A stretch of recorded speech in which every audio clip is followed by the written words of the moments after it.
The story with her begins in a silent but not calm atmosphere at all.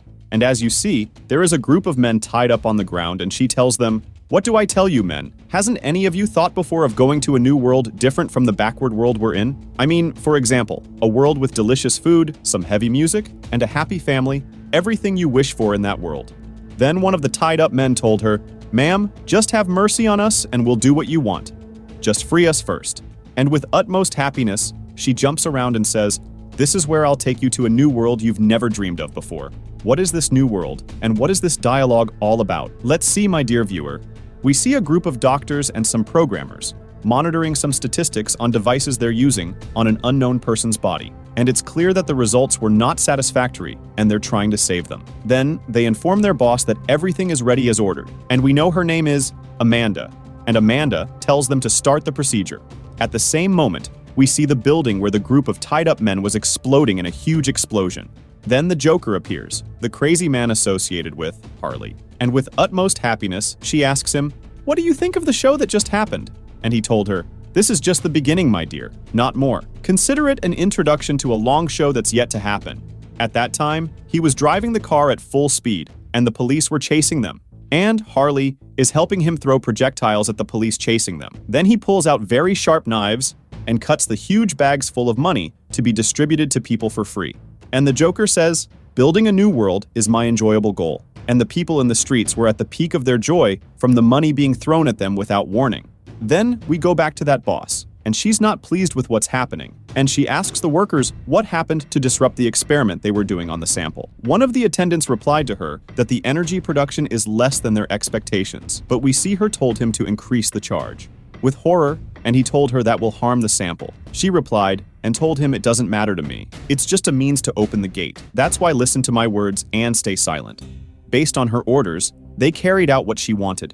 At the same time, the police were still chasing the Joker and Harley, and they continued to bombard the police with bombs, enjoying it like the Joker, her beloved. Then he explains to her that everyone wants a new world, but no one takes that step. She got very excited about the idea with him, but suddenly the car stopped, and she told him that we will change the world. She gets out of the car to get a juice, and at that romantic moment, he looks at her and tells her, "Do you know you are the most beautiful girl still living in this world?" She tells him that if I'm beautiful, it's because I'm your girlfriend. She enters the store to get the juice, going in with a lot of enthusiasm, and she distributes some money to the people, asking them if they are happy with their time or not. But no one paid attention to her words or the money she threw. There was a strange moment of silence, and she tells them, "Did I accidentally enter a funeral or what?" Then she goes to get her drink, but she knows it's an ambush set up to catch them. She starts hitting everyone in the place, and she yells loudly to the Joker to keep him outside and not come in. At the same time, Amanda's experiment was about to explode from the pressure on her, and everyone was telling her that they had to stop the operation quickly. But she is determined that they continue the mission no matter what happens. As for Harley, she continued to hit everyone in the store, because suddenly everyone surrounded her.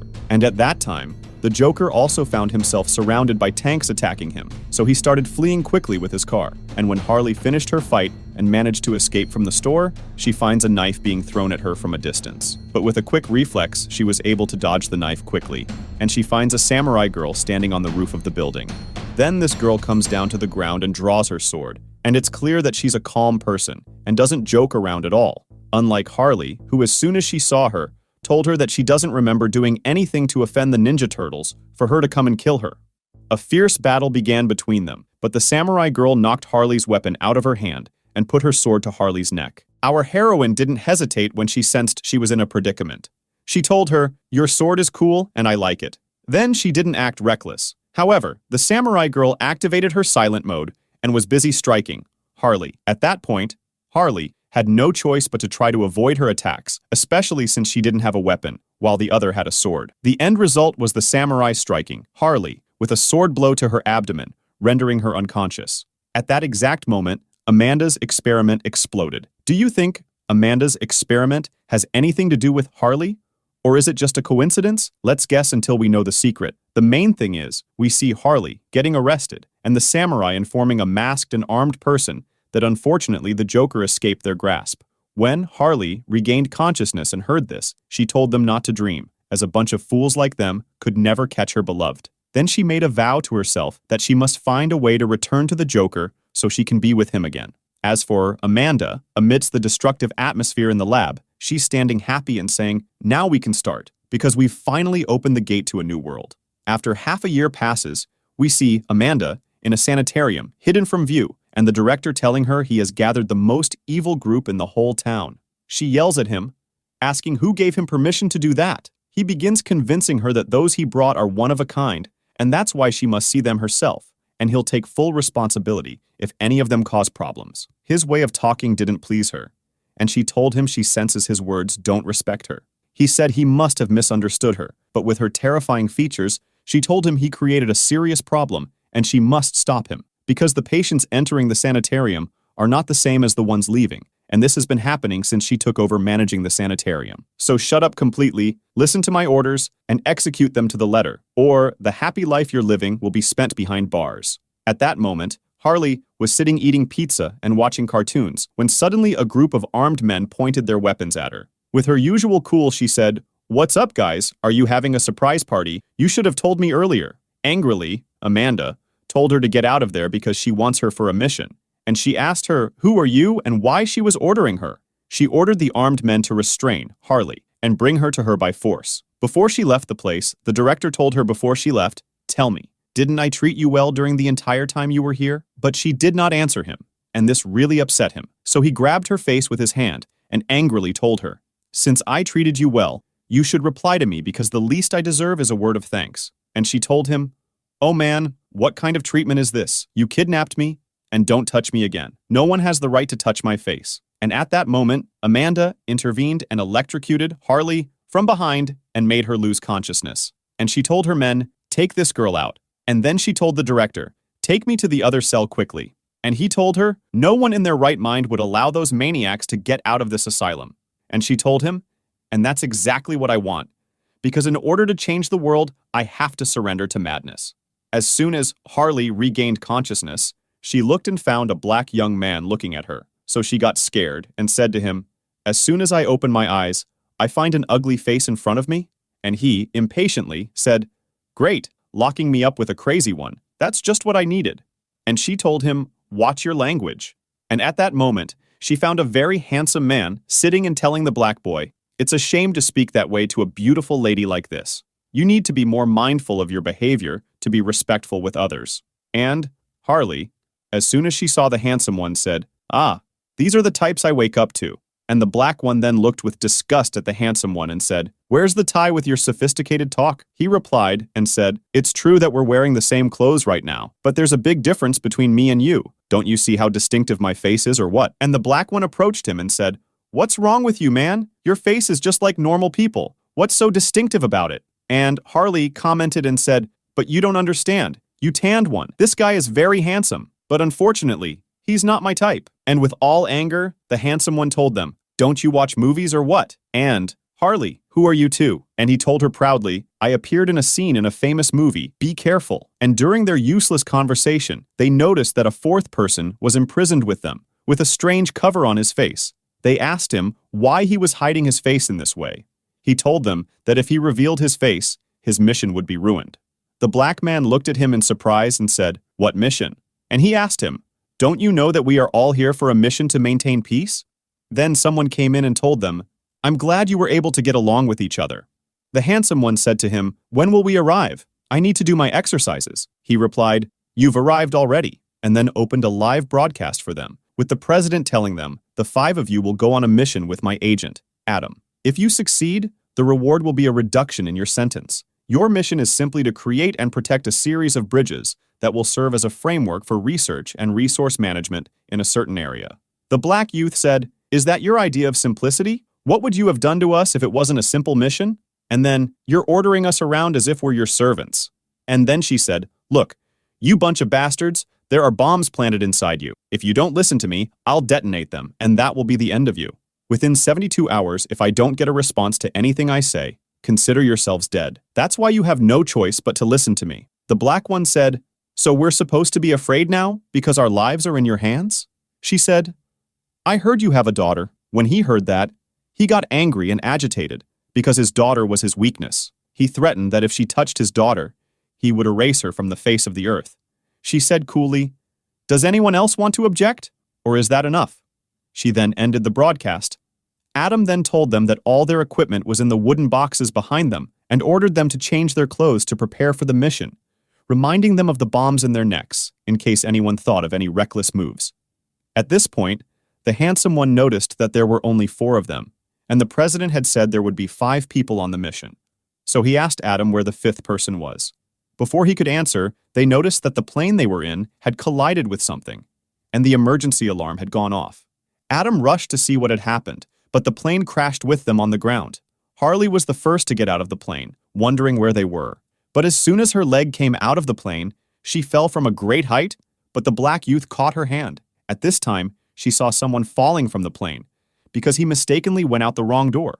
The handsome young man had superhuman abilities from the mud, so he formed a very strong fist and broke through another safe door with it, and he told them that they could get out that way.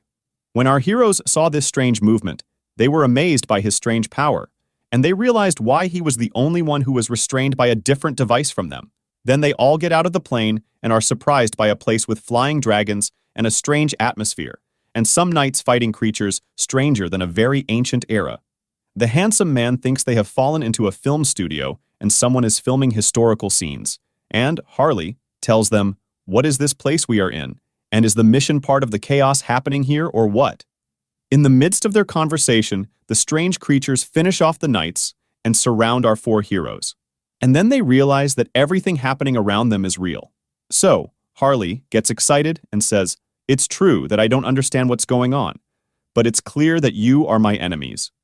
And she got ready for battle. At this moment, the Shark Man comes out from behind and brutally kills those monsters. The rest of the team, each of them uses their skills to defend themselves and kill the monsters. And the Black Man notices that the number of monsters is increasing, so he asks where the leader of these monsters is, and Harley tells him that he must be in the pen, guarded by some pigs. Then the Black Man notices a pig sitting beside, surrounded by guards, and understands that he is the leader. At that moment, he uses his sniping ability to kill that leader. When the rest of the monsters see their leader die, they flee quickly. Then they notice the Shark Man sitting and eating the monsters that were killed, and they understood that he was the 5th person the president was talking about. At this point, the rest of the knights arrive, and when they see the Shark Man sitting and eating the monsters, and a destroyed plane, they take out their weapons for war. But the Black Man tried to make them understand that they are not enemies and that they are on their side, which is why they killed those monsters. But the knights were not convinced and wanted to declare war, so the handsome man intervened and told them, "We came here to spread peace, not to fight." And after that, the knights felt a bit crazy and took them and imprisoned them in the cell. On the other hand, we see a group of very mysterious people. Among them is the samurai girl, who informs them that people have come from another world, from their kingdom. In the early morning, we see in this new world a very dictatorial queen. Her people are dying of hunger, so they try to talk to her as soon as they see her procession, but her guards prevent anyone from approaching her and oppress the people, beating them. Then the queen reaches her castle, and all her allies gather and talk about the victory achieved in their last battle. But she does not like the talk and tells them that what has been achieved cannot be called a victory because external parties intervened in the battle. At this moment, one of the leaders, named Seychelle, shows her photos of our 5 heroes and asks her what they will do to them. She said she heard that they interfered in our battle, and because of them the victory was hastened. He tells her that this is true, and tells her that they are a group of eccentrics. Their way of speaking and dressing is strange, and they come from another world. That's why they are now being held in the big prison. She tells him to forget all these trivialities. Then Seychelle was not satisfied with her words and told her, "Excuse me, my queen, but I think we can benefit from their weapons and strength in our upcoming battles." Angrily, she told him, "Are you selling sugarcane juice or what? Have you forgotten that we won many times before thanks to you and your army? Enough with this empty talk, and prepare a new plan for the next battle, and let's go. The session is over." At this moment, the queen's daughter, Princess Fiona, intervened and told her mother that she also sees that the strangers who came to their world can save the empire in the upcoming battles, so she must give them a chance. But the queen insisted that no one discuss this issue with her, and that she would not involve anyone in her battles. She told her, "If you don't have any useful information to share with us, then I'd rather not hear your voice." The princess became very upset at that time, and went to her room to watch from her window the hungry people in the streets. She looks and finds herself with the finest types of food, so she continued to boycott eating, despite her extreme hunger. When Seychelle enters and notices her not eating and tells her that this way she will weaken and nothing will change. But she was insistent on her position and told him that she wanted him on a secret mission without her mother's knowledge. At that time, we see Harley dreaming that they are holding her in prison, and in front of her are two policemen mocking her and telling her that you used to be a former psychologist, and despite that, you helped a crazy criminal like the Joker and helped him escape from prison. You are really crazy, and it's a shame that you got the doctorate you got. She told them that, on the basis that you think you are real policemen. There is a policeman higher, like a bamboo stick. You with this body of yours shouldn't even open your mouth. This really angered the policeman, and they electrocuted her, but the Joker came and saved her. Then she wakes up from her sleep and discovers that it was a dream, and that she is now in a locked cell with the four villains like her. So they talk about how surprised they are that they helped the knights win over the monsters, and yet they ended up in the cell instead of being honored. Then our heroes inside the cell start fighting with each other, and the handsome and the black one fight as usual, until this masked man calms them down and tells them that the bombs on their necks will explode after 72 hours. And since time is passing, she only has 60 hours left to make it back to the plane they came in, so the signal can be picked up and their loved ones won't explode. After that, the handsome one gets bored from all the imprisonment, so he decides to use his clay skills to get out of this cell, and he stands in front of her, annoying our heroes and telling them that I'm the only one who's going to get out of here and leave you behind. Then he told Harley that, by the way, you can try to trick me a little, and I'll take you out with me. And like any movie story, we'll fall in love and live happily ever after. She said, and what's all this about? She went and shouted loudly to the guards that someone is escaping.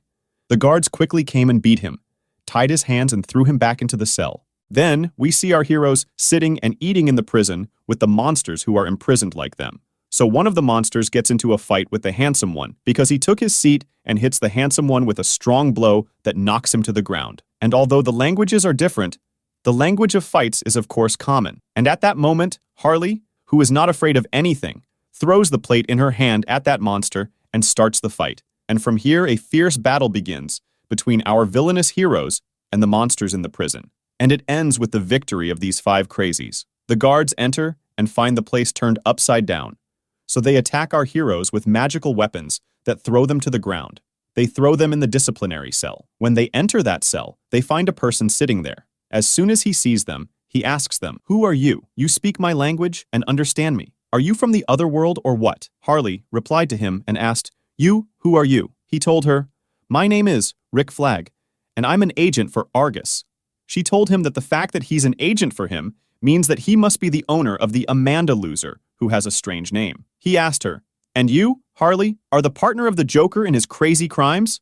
And then the people present were surprised that the one with them is Harley, who all the newspapers talk about. Then Rick looked at the rest of our heroes and told them, "You too, I know you. You, the black one, are the deadly shooter. And you, the handsome one, are the face of the mud. And you, Abu Keys, are the peacemaker. And this shark, I know you're famous as the king shark." Then the deadly shooter, as they call him, said to him, "What brought you here? Because it's clear that you were already here before us." And he asked them, "Since when have you been here?" He replied to him, "Since yesterday. We found people speaking a language we don't understand, and they took us here." And Rick then said that this means that Amanda decided to send support, which is why she sent them here. When he looked at their faces, he noticed that they didn't understand anything, so he told them, "It seems no one told you the details. But you're not the first group to come to this world." He told them that he was the leader of a squad that came here before, and that there is a gate that separates their real world from this one.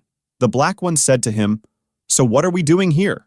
He told him, "If we can monopolize this world, then our world will greatly benefit. But keep in mind that this mission is difficult, and we may die here before we achieve that." He replied, "Yeah, and are you bringing us here to mock us or what? I mean, you know it's a suicidal mission, so you've brought us because we're a bunch of villains that no one will grieve for if we die, and at the same time, we'll help you, right?" Rick couldn't find an answer, so he asked them another question and told them that the bombs planted in your necks must surely know. The peacemaker replied and told him that we have only 50 hours left before we explode. That's why we need to reset the time quickly, so where is the device? And Rick confirmed to him that he doesn't know anything about this device. He told them that it seems our goal is the same, so I'll help you escape, but remember that I don't have a weapon with me, and of course your plane has weapons. And Harley told him, "You know the pie? The weapons have been crushed and become layers like it." After thinking, he told them that since we need to receive wireless signals so that they don't detonate us, the only way is for us to be close to the gate that separates the two worlds. And during their conversation, the shark man wakes up from his sleep and is very hungry and was about to eat any one of them. And out of fear, Rick thought of a plan and signaled to the shark that outside the cell door, there are many people he can eat until he's full. Indeed, out of his hunger, he broke down the cell door, and our heroes were able to escape. We see Harley holding the magic stick from one of the guards and hitting him with it, and she is surprised that the blow was so strong that it sent the man far away, and she doesn't understand what this unexpected power that came to her is. As for the handsome one, he goes to take the key from the pocket of the guard who was hit and frees his hands. Then he uses his ability to open the rest of the cells all at once, and all the monsters came out at that time. Then our heroes encourage them to cooperate in order to fight the guards here and free them all from this prison. Indeed, they unite, and a very fierce battle erupts in which our heroes are able to prove their worthiness in fighting with the monsters and defeat the guards inside the prison. At this time, we see Cecile in his car, lost in the princess's talk about the mission, when she told him that I want you to talk to the strange girl and her team who have reached our world, and he told her that they helped us, but we still don't know their nature. At that moment, the princess begged him to talk to this crazy team to help her end the war that the country is going through as soon as possible, because the people are already tired and in a state of famine. And all this, Cecile, was carrying a great burden and didn't know how he would do it. When he arrived at the prison to see our heroes, he was surprised to find them gathered and setting fire everywhere, eating and drinking after they had ransacked the prison. Harley was enjoying watching everyone, telling them they have guests this time, but no one will be able to stand up to them again. She was happy, and everyone was excited. Rick was going to lose it, yelling at them that they don't have time to waste on this nonsense. But no one cared about what he was saying, and they went down to see what Cecile wanted from them. We see Cecile very angry, telling them what they did was rebellion against the kingdom. Harley, who doesn't leave anyone alone, started mocking him when she found out he was the one who arrested them and threw them in prison, saying, "Is this the guy whose face looks like a pickled cucumber, or am I imagining things?" The black one joined her in the mockery, which really angered Cecile. He angrily threw his sword at them, but the shark man defended them. At that moment, Rick intervened to calm the situation and ordered the black young man not to start a fight, or he'll find an endless group of guards at the gate who will finish them off. After that, he stood in front of Cecile and told him he wanted to talk to him about an important matter. Everyone was then surprised that he knew how to speak that language. He told them he learned a bit from the beasts, so he can speak to their level. In the middle of him, trying to convey his message to Cecile, he started insulting him, not understanding that he learned those words from the beasts. This made Cecile very angry, but no one understood why. The gist of it was that they wanted to meet the queen urgently. Cecile then wanted to hit them for the little value in their words, but remembered the princess's pleas for him to bring them so they could end the war the kingdom was fighting. Time passes and they reach the queen's castle, and when the queen sees them, she casts a magical spell that makes them understand each other's language. Then Rick asks her permission to speak to her about an important matter, but with great contempt, she doesn't give him a chance. But he tries to convince her that he needs to speak. Then he tells her that there were senior officers who joined the army and helped the empire to rise. The big officers there are from their own world. That's why the empire rose. This really angered the queen, and she told him, "Are you trying to tell me that the empire rose and our soldiers are useless?" At that time, she ordered her men to arrest our heroes, but the peacemaker intervened and said to her, "We apologize for this mistake, and to make up for it, choose any battlefield you want and we will go down and fight, and bring you victory in the blink of an eye to prove the validity of our words." With a very sharp expression, the queen decided to give them this opportunity, and that if they did not bring victory, she would cut off Rick's head. And Rick was very scared and asked our 5 heroes to act and win this war no matter the cost, so that he could save him. Otherwise, if he died, their heads would also explode from the bombs planted inside them, because he was the only one who knew how to save them afterwards, and our heroes change their clothes and prepare for the battle. But Seshil, on the battlefield, is angry and tells them, "None of you are allowed to participate. We will win with our own knowledge. We won't let any stranger come in and bring the victory." That's why we see our heroes standing at a distance, watching the battle, and noticing that the kingdom's army is taking very wrong steps in the war and will surely lose. And they are surprised by the ferocity of the army's opponents. And Harley then told them that the army's enemies are beasts that have been brainwashed, so they just execute orders. The evidence for this is that their bodies are injured before the war, and despite that, they fight fiercely. This means that they have been subjected to torture and brainwashing in order to carry out what is required of them exactly. The black youth then felt that he knew who the commander who brainwashed these beasts was. And he told the team that the commander of these beasts must be a person who was with him in prison and rescued him thousands of times before. That's why he decided that they should go and talk to that commander. So they go to an ancient castle in the kingdom, and the handsome one in the Michael Jackson suit he's wearing is using his abilities to open the castle wall, and he's surprised that his abilities have developed in a strange way. And they realized that in this world, more abilities are appearing to them. Anyway, after they enter the castle, they kill all the beasts guarding it in record time and reach the commander. As you can see, the leader is really strange. As soon as he sees our heroes, he says, "What is this group of descendants of Superman coming to me? No, I can't believe someone was able to break the defense of this fortress so quickly." Then he is surprised by the young black man, because they were together in prison. But we know that the leader doesn't like him, because when the leader sees him, he remembers how weak he used to be, and he doesn't want to see him again. He was very upset that he found him here in this other world, so in great anger he orders the monsters to attack our heroes and finish them off. But of course, our beloved team doesn't let them get the job done. Not only that, they knew what the weaknesses of the fortress were and literally destroyed it. At this moment, the samurai girl comes and takes the leader and escapes. And Harley is furious when she sees her, because this girl is the one who hit her in the first world. Then Seshil comes angrily and says to them, "What have you done? This fortress was ours, and we were planning to take it over. Why did you destroy it?" They told him that they won this war for him, while he is just standing there getting hit. Then the fortress became yours as well. Just with a few repairs it will be fine. Don't worry about it. And at that moment, the queen learns of the great victory of our hero team, and she is silent because she is surprised that their words turned out to be right. The princess was happy that her thinking was correct when she said that this team would be able to end any war the kingdom is going through. At the same time, we see the leader hiding with the samurai girl in a cave away from sight. She tells him, "I'll help you this time, but you know how the emperor will feel towards the people who fail." With a heart full of anger, he says to her, "Unfortunately, I know, and what happened won't happen again. I'll make that scoundrel black man regret what he and his friends did, because the time has come for me to reveal my true self." What do you think he's hiding, and what is the fate of our hero team? We'll find out next time if you like our new story. And since it's a new anime season for the summer, if you like it, tell me in the comments if I should continue it, and tell me which character you like the most. See you later, heroes. Peace, later, heroes. Peace, later, heroes. Peace, later, heroes.